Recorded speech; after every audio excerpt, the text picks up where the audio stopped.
मेरे पति ने मुझे तलाक दे दिया था क्योंकि मैं कभी माँ नहीं बन सकती थी, और उसने बाद में दूसरी शादी भी कर ली।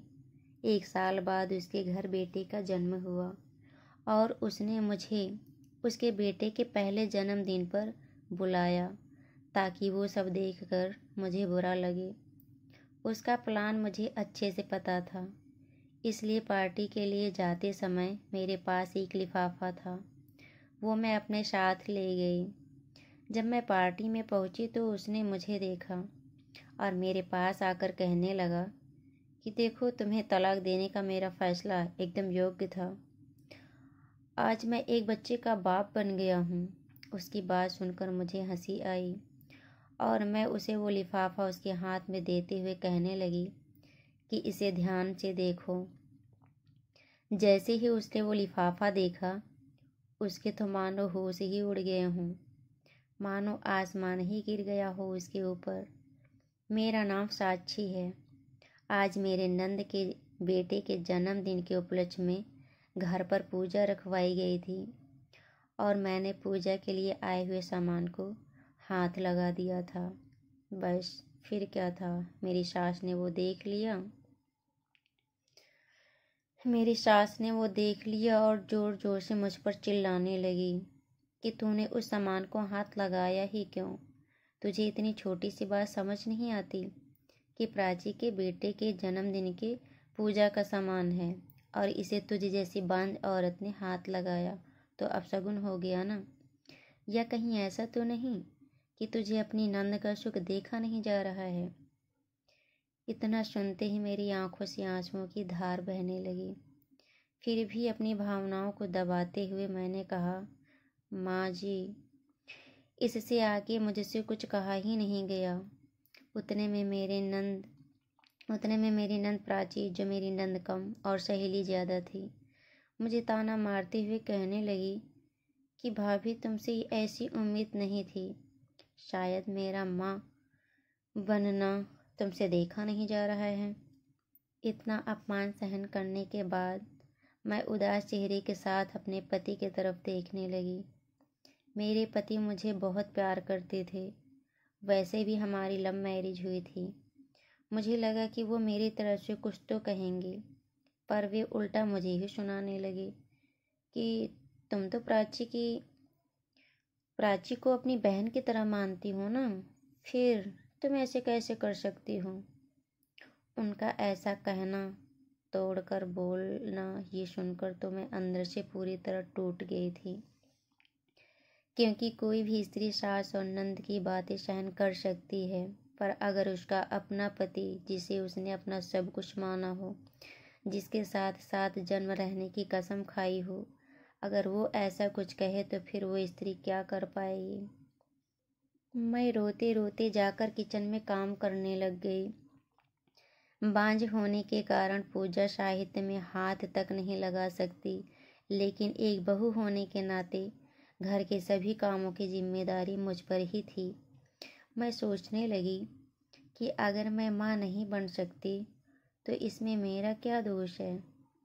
माँ बनना या ना बन पाना ये खुद एक औरत के हाथ में थोड़ी ना होता है। मेरी सास एक स्कूल में टीचर थी, मेरी नंद ने लॉ कर रखा था और मेरे पति एक इंजीनियर थे। और मुझे हैरानी इस बात की होती कि इतने पढ़े लिखे लोगों के विचार इतने परंपरावादी हैं कि सिर्फ पूजा का सामान हाथ लगा दिया तो अपशगुन हो गया। मुझे आज भी याद है कि किस तरह मैं और सुयश पहली बार ऑफिस में मिले थे।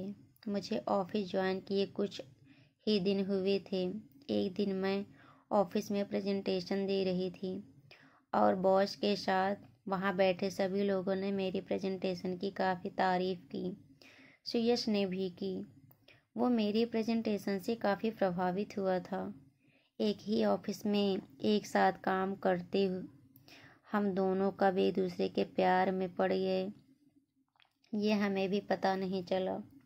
घर वालों को जब बताया तो उन्होंने भी इस रिश्ते के लिए हाँ कर दी और हमारी शादी हो गई। मेरे सास ससुर और नंद का बहुत अच्छा स्वभाव था। इतना अच्छा पति मुझे मिला है, इसलिए मैं खुद को बहुत भाग्यशाली समझती थी। सुयश ने मुझे पहले ही कह दिया था कि शादी के 2-3 साल तक मुझे बच्चा नहीं चाहिए। पहले लाइफ एंजॉय करेंगे, फिर बच्चों की जिम्मेदारी। और शायद इसलिए घर वाले भी 2-3 साल तक बच्चे को लेकर कुछ नहीं बोले।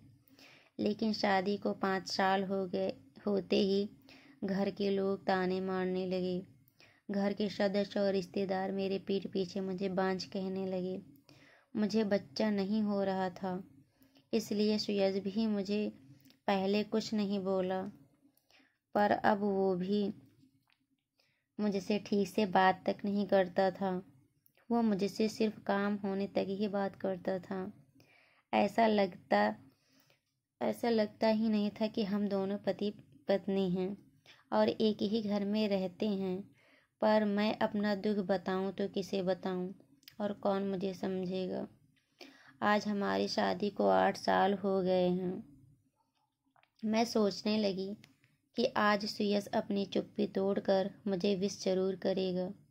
इसलिए मैंने उसकी पसंद की क्रोकरी में नाश्ता दिया, पर उसने शांति से नाश्ता किया और एक भी शब्द न कहते हुए चुपचाप ऑफिस के लिए निकल गया। सुयश के ऑफिस जाने के बाद मैंने ऑफिस में फ़ोन करके ये बताया कि मेरी तबीयत ठीक नहीं है। ऐसा कहकर छुट्टी ले ली ताकि सुयश को अच्छा सा सरप्राइज़ दे सकूं। सुयश ने मुझसे एक बार भी नहीं पूछा कि तुमने छुट्टी क्यों ली, क्या तुम्हारी तबीयत ठीक नहीं। मैंने रात के खाने में पालक पनीर, कोफ्ते की सब्जी और भी बहुत कुछ बनाया। बेडरूम सुंदर फूलों से और मोमबत्तियों से सजाया और उसकी पसंद की लाल रंग की बॉर्डर की साड़ी पहनी। मुझे आज पूरा यकीन था कि सुयश आज उसकी चुप्पी तोड़कर मुझसे बात करेगा और मैं उसे बच्चा गोद लेने के लिए राजी कर लूँगी। लेकिन जब वो घर आया, उसने एक बार भी मेरी तरफ नहीं देखा। मुझे लगा कि शायद बेडरूम में जाकर विश करेगा, पर सब कुछ उल्टा ही हो गया। विश करना तो दूर, उसने मेरी तरफ देखा तक नहीं। थोड़ी देर बाद मुझसे ही नहीं रहा गया और मैं उससे बोली कि सुयश, आज अपनी शादी की सालगिरह है, वो भी भूल गए तुम। ये सुनते ही वो कहने लगा कि अरे नहीं, ये दिन तो भूलना भी चाहूँ तो भी नहीं भूल सकता, क्योंकि आज के ही दिन एक बांझ औरत मेरे गले पड़ गई थी। उसके ऐसे शब्द सुनकर मानो मेरी आंखों के सामने अंधेरा छा गया हो। मैं अपने आंसुओं को रोकते हुए कहने लगी, क्या हम बच्चा गोद नहीं ले सकते? तुमसे मैंने कितनी बार कहा है और इस पर अपनी कितनी बार बहस भी हो चुकी है। मैं दूसरे का बच्चा, दूसरे का खून गोद नहीं ले सकता। मुझे मेरा खुद का बच्चा चाहिए, जो तुम मुझे इस जन्म में नहीं दे सकती।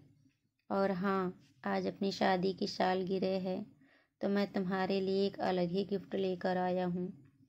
मैं सोचने लगी कि जो इंसान बार बार ना की रट लगा रखी हो, वो मेरे लिए क्या गिफ्ट लेकर आया होगा।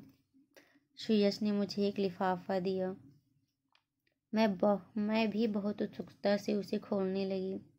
अंदर जब देखा तो उसमें तलाक के पेपर्स थे।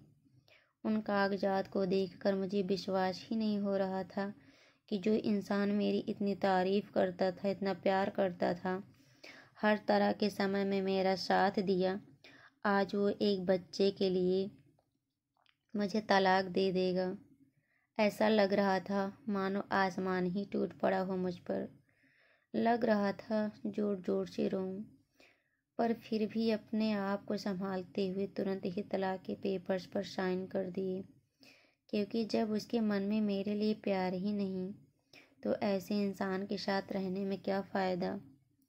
दूसरे दिन मैंने वो घर छोड़ दिया और सुयश यही चाहता था। कुछ दिनों बाद मैंने बहुत कोशिश करके अपना ट्रांसफ़र दूसरी ब्रांच में करवा लिया, क्योंकि उसके साथ काम करना मतलब पुरानी यादों को ताज़ा करने जैसा था। 1 महीने बाद ही उसकी दूसरी शादी हो गई और 1 साल बाद पता चला कि उसे बेटा हुआ है। बेटा होने की खुशी में उसने पार्टी रखी और उस पार्टी में मुझे भी बुलाया था ताकि वो मेरा अपमान कर सके। मैं भी उस पार्टी में गई। मुझे देखते ही वो मेरे पास आया और कहने लगा कि देखो, तुम्हें तलाक देने का मेरा फ़ैसला कितना सही था। मैं एक बच्चे का बाप बन गया हूँ। मैंने भी बहुत ही नम्रता से उसे पिता बनने की बधाई दी।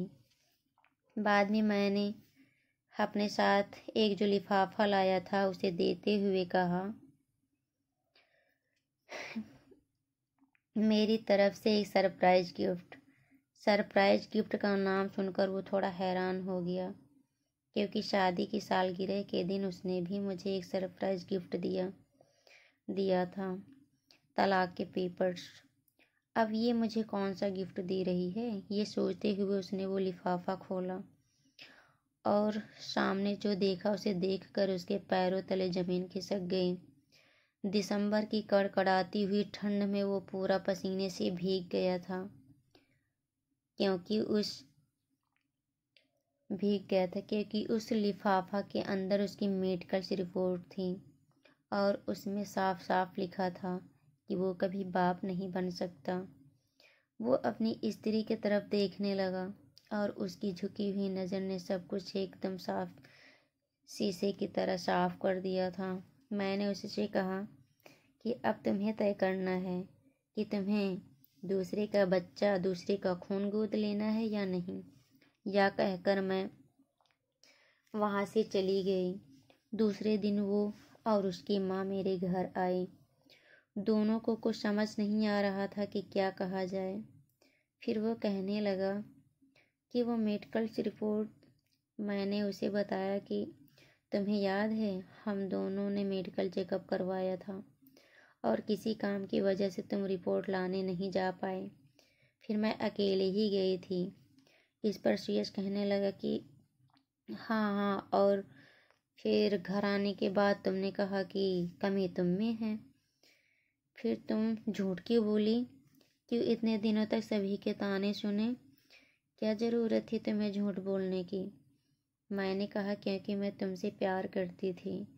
मुझे लगा कि जब तुम्हें सच पता चलेगा तो तुम इस बात को सहन नहीं कर पाओगी और अंदर से पूरी तरह से टूट जाओगी।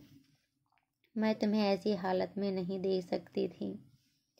मेरा क्या था, मेरी तो आदत थी ताने सुनने की, पर तुम इस बात को लेकर मुझे सभी के ताने सुनने की आदत हो गई थी। पर जब तुम मुझे सुनाने लगी फिर वो मुझे सहन नहीं हुआ। सुयश कहने लगा कि तो मैंने जब तुम्हें तलाक के पेपर्स ला कर दिए तब क्यों सच नहीं बताया? सुयश, गलती मेरी है। मैंने तुमसे इतना प्यार किया, इतना विश्वास किया कि चाहे कोई भी कुछ भी कहे तुम मुझे अकेला नहीं छोड़ सकते। जब तुम्हारा प्यार ही ख़त्म हो गया था तो साथ रहकर भी क्या होता। मेरी सास मुझसे कहने लगी कि हमसे गलती हो गई बहू, हो सके तो हमें माफ़ कर दो और सब कुछ भुलाकर हमारे साथ अपने घर चलो। तब मैंने उनसे कहा, बात माफ़ करने या ना करने की नहीं है, बात स्वाभिमान की है और अब मैं उस घर में पैर नहीं रख सकती। सुयश, अगले महीने मेरी शादी है और मैंने तुम्हें वो सरप्राइज़ गिफ्ट दिया क्योंकि मुझे देखना था कि ये सब जानकर तुम दूसरे का बच्चा, दूसरे का खून गोद लेते हो या नहीं। क्योंकि जब मैंने कहा था तब तुमने साफ मना कर दिया था। और इससे एक बात पता चलती है कि पुरुष हमेशा ही खुद के कर्तव्य बड़े होने का दिखावा करते हैं और भोली भाली औरत को हमेशा नीचा दिखाने की कोशिश करते हैं। पर कमी एक पुरुष में भी हो सकती थी। ये भूल जाते हैं और आगे जाकर ऐसे ही व्यक्ति फंस जाते हैं और जब तक सच्चाई का पता चलता है तब तक बहुत देर हो चुकी होती है। जो पुरुष अहंकार के कारण एक स्त्री पर अत्याचार करता है उसके पीछे भगवान होता है। ये भूलना नहीं चाहिए साथियों, जीवन जीते हुए कभी किसी के साथ अन्याय नहीं करना चाहिए और अगर खुद पर अन्याय होता है तो उसे सहन भी मत करिए। दोस्तों, मेरी कहानी कैसी लगी? अगर मेरी कहानी आपको पसंद आई हो तो प्लीज़ मेरे वीडियो को लाइक करिए और मेरे चैनल को सब्सक्राइब करिए। धन्यवाद।